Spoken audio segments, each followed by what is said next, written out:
Let's talk about critical reading for a minute. First of all, what is it? Well, critical reading simply means reading with intent and purpose. Maybe you've picked up a magazine before and read it. What happens after you read it? Well, you put it down and you probably don't think about the articles you just read. When we read critically, we want to dig out some of the meat of what we read. We want to think about the audience. To whom is the piece of writing written? Purpose. Why did the author or writer write the piece? And subject. What's it about? If we can learn to be critical readers, then we can read with intent and we can also write with intent. Now, I like to begin this process with children's books. It might seem like a simple place to begin, but beginning at the beginning always works for me. So let's start with Alexander and the terrible, horrible, no good, very bad day. I went to sleep with gum in my mouth, and now there's gum in my hair. And when I got out of bed this morning, I tripped on the skateboard, and by mistake, I dropped my sweater in the sink while the water was running, and I could tell it was going to be a terrible, horrible, no good, very bad day.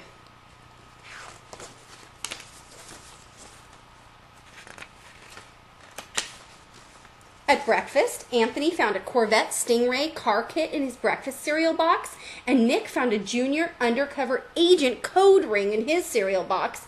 But in my breakfast cereal box, all I found was breakfast cereal. I think I'll move to Australia. In the carpool, Mrs. Gibson let Becky have a seat by the window. Audrey and Elliot got seats by the window too. I said I was being scrunched. I said I was being smushed. I said if I don't get a seat by the window, I am going to be car sick. No one even answered. I could tell it was going to be a terrible, horrible, no good, very bad day. At school, Mrs. Dickens liked Paul's picture of the sailboat better than my picture of the invisible castle. At singing time, she said I sang too loud.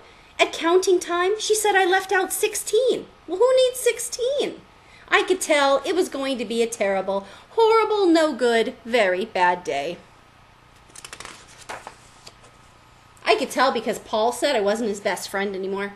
He said that Philip Parker was his best friend, and that Albert Moyo was his next best friend, and that I was only his third best friend. I hope you sit on a tack, I said to Paul. I hope the next time you get a double-decker strawberry ice cream cone, the ice cream part falls off the cone part and lands in Australia. There were 2 cupcakes in Philip Parker's lunch bag, and Albert got a Hershey bar with almonds, and Paul's mother gave him a piece of jelly roll that had little coconut sprinkles on the top. Guess whose mother forgot to put in the dessert? It was a terrible, horrible, no good, very bad day.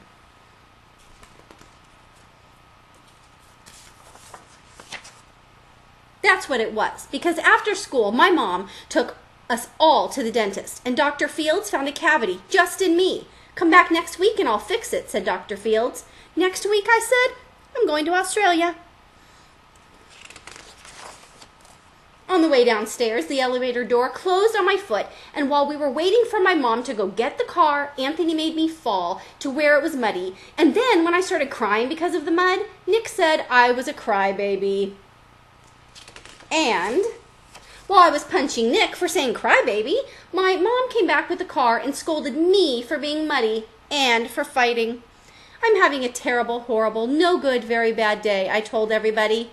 No one even answered. So then we went to the shoe store to buy some sneakers. Anthony chose white ones with blue stripes. Nick chose red ones with white stripes. I chose blue ones with red stripes, but then the shoe man said, we're all sold out. They made me buy plain old white ones, but they can't make me wear them. When we picked up my dad at his office, he said I couldn't play with his copying machine, but I forgot. He also said to watch out for the books on his desk, and I was careful as could be, except for my elbow. He also said don't fool around with his phone, but I think I called Australia. My dad said, please, don't pick him up anymore.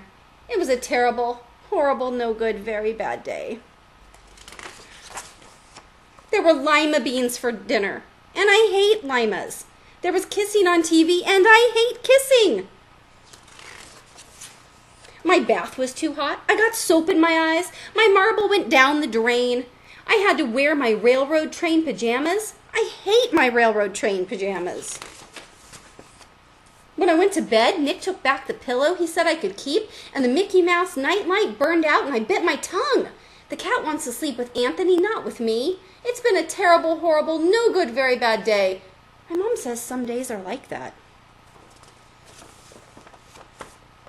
Even in Australia. I hope you liked that. You know, when we look at this critically, we might say, oh, it's a cute children's book. But then if we ask ourselves, what's the purpose? Why did the author write this? Well, who's the audience? What do we think?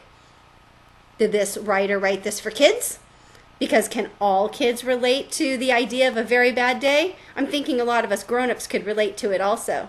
Sometimes a book or a piece of writing is written for a universal audience, and that means that it pertains somehow to just about everyone. Well, since we can all relate to a very bad day, I'm thinking maybe this story is written for a universal audience.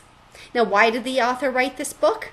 Well, to maybe let us know we're not alone, that we all have a very bad day now and then, and to let us know that sometimes we can see the bright side, because when we look at Alexander's very bad day, we know that it probably could have gotten a little bit better with a better attitude.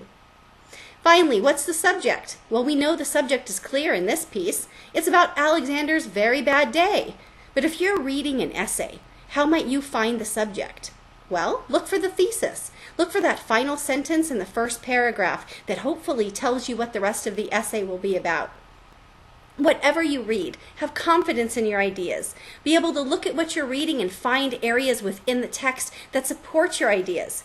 If I want to talk about the purpose being that Alexander had a very bad day and that we can all relate to it, all I have to do is turn to just about any page in the book and find an example of Alexander having a very bad day. If I want to talk about the audience being a universal audience, saying that we can all relate to this, well, if I open up the book again, I can find a lot of examples of how everybody might go through what Alexander went through. So whatever you choose for your answers, be a critical reader. Take a closer look. Yes, read what you read for fun, but then dig a little bit deeper and ask yourself, can I figure out who's the audience, what's the purpose, and what's the subject of what I'm reading? The more you do that, the stronger reader you'll become, and in turn, the stronger writer you will become. Happy reading and happy writing.